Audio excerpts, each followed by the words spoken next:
அவரை தடுத்து நிறுத்தி அவர் கைகளை பிடித்து இழுத்து வந்து ஆசனத்தில் அமர வைப்பார்கள். மக்களே மக்களுக்காக, மக்களால் நடத்தும் ஆட்சி மக்களாட்சி என்றார் அமெரிக்க முன்னாள் குடியரசுத் தலைவர் திரு ஆப்ரஹாம் லிங்கன்.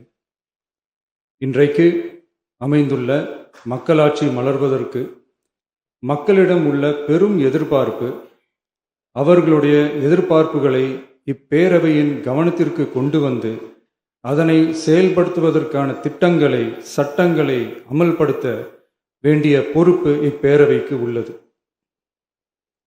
அதிகமான மக்கள் அதிக நன்மைகளை இந்த ஆட்சி காலத்தில் நன்மை பெற்றுள்ளார்கள் என்கிற வகையில் நம்முடைய செயல்பாடுகள் அமைய வேண்டும். இங்கே அனைவரும் சமம். ஓர்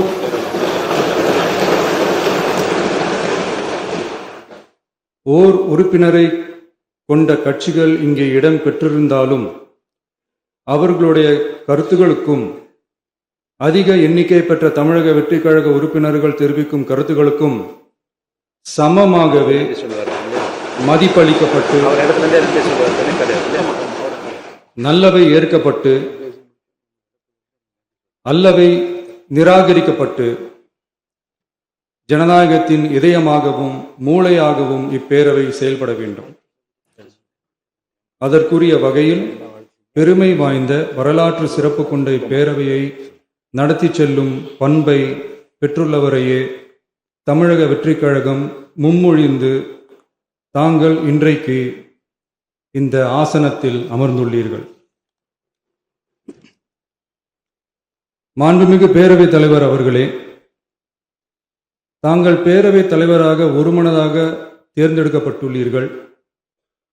தங்களை இந்த ஆசனத்தில் மாண்புமிகு பேரவை முன்னவரும் எதிர்க்கட்சி தலைவரும் தங்களுடைய கரங்களை பிடித்து அழைத்து சென்று அமர வைத்தார்கள்.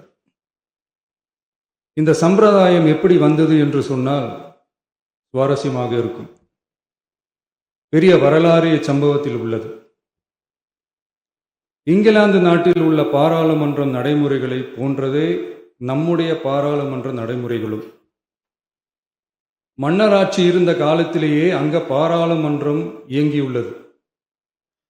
அக்காலத்தில் அனைத்து அதிகாரங்களையும் பெற்ற மன்னரும் இருந்தார், பாராளுமன்றமும் இயங்கியது. அங்கே மன்னர் ஒரு பணியை செய்ய வேண்டும் என்று விரும்புவார், பாராளுமன்றம் அவருடைய விருப்பத்தை பெரும்பாலும் நிராகரிக்கும்.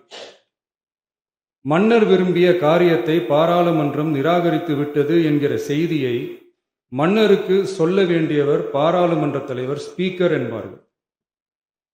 பாராளுமன்றத்தின் கருத்தை மன்னரிடம் சொல்ல வேண்டியவர் ஸ்பீக்கர்.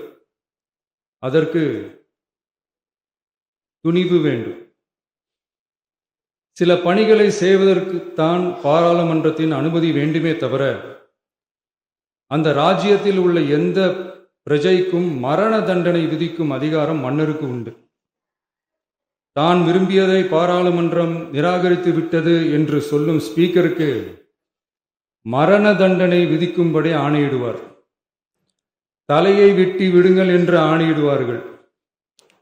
இது பலமுறை நடந்ததால் யாருமே இந்த ஸ்பீக்கர் பதவிக்கு வர விரும்ப மாட்டார்கள். எனவே புதிதாக பாராளுமன்றம் அமையும் போது ஸ்பீக்கர் பதவிக்கு ஒருவர் அறிவிக்கப்பட்டவுடன் அவர் உடனே தலை தப்பித்தால் போதும் என்று ஓட்டம் பிடிப்பார். அணை முன்னவரும் எதிர்க்கட்சி தலைவரும் அவரை தடுத்து நிறுத்தி அவர் கைகளை பிடித்து இழுத்து வந்து ஆசனத்தில் அமர வைப்பார்கள். இதுதான் அந்த காலத்தில் இருந்து வந்த மரபு. ஜனநாயக முறை ஏற்பட்ட பிறகும் இம்மரபு தொடர்கிறது. நிச்சயமாக தமிழக வெற்றி கழக உறுப்பினர்கள் அனைவருமே உங்களுக்கு உதவிகரமாகவே இருப்பார்கள் என்கிற வாக்குறுதியை இந்நேரத்தில் அளிக்க விரும்புகிறேன். பேரவையின் மாண்பையும் கண்ணியத்தையும் பேரவை உறுப்பினர்களின் கண்ணியத்தையும் காக்க வேண்டிய பொறுப்பை உங்களிடத்தில் ஒப்படைத்திருக்கிறார்கள். தற்காலிக பேரவைத் தலைவர் பொறுப்பில் மிக சிறப்பாக பணியாற்றிய நம்முடைய உறுப்பினர் திரு மூவி கருப்பையா அவர்களை சந்திக்க நேற்றுக்கு சென்றிருந்தேன். அங்கே முந்தைய பேரவைத் தலைவர்கள் படங்களை கண்ணுற்ற போது, அவர்களை பற்றி அறிந்த போது உண்மையிலே எனக்கு பெருமிதம் தந்தது. ஏனென்றால் எடுத்துக்காட்டாக விளங்கும் திரு ஜே சிவ சண்முகம் பிள்ளை, டாக்டர் யு கிருஷ்ணராவ், திரு எஸ் செல்லப்பாண்டியன் அவர்களுடைய வரிசையில் மிக சரியான ஒருவரையே நாம் முன்மொழிந்துள்ளோம் என பெருமை அடைந்தேன். அதே போன்றுதான் நம்முடைய பேரவை துணைத் தலைவர் அவர்களும் நீங்கள் இருவருமே மிக சாதாரண குடும்பத்தில் பிறந்து மக்கள் பணியாற்ற வேண்டும் என்கிற அவாவில் செயல்பட்டு வந்தவர்கள். குணம் நாடி குற்றமும் நாடி அவற்றுள் மிகை நாடி மிக்க கொளல் எனும் வள்ளுவரின் வாய்மொழிக்கேற்ப சட்டமன்ற நடவடிக்கைகள் சீராக, செம்மையாக, அமைதியாக நடைபெறும் வகையிலும் சட்டமன்ற ஜனநாயக பண்புகள், நெறிமுறைகள் பேணி பாதுகாக்கப்படும் வகையிலும் இந்த அவைக்கு பேரவைத் தலைவரும் பேரவை துணைத் தலைவரும் பெருமை சேர்ப்பீர்கள் எனும் நம்பிக்கை எனக்கு உண்டு. அரசியலுக்கு அப்பாற்பட்டு மனிதர்களை மதிக்கும் நல்ல பண்புகள் நிலைநாட்டப்பட வேண்டும். தமிழ் பண்பாடு போற்றப்பட வேண்டும். அவையின் மரபும் மாட்சிமையும் மதிப்பும் காக்கப்பட வேண்டும் என்ற நல்லெண்ணத்தின் அடிப்படையில் அந்த பதவி ஏற்றுள்ள தங்கள் இருவராலும் காப்பாற்றப்படும் என்னும் நம்பிக்கையை மீண்டும் தெரிவித்து என் உரையை நிறைவு செய்கிறேன். நன்றி, வணக்கம்.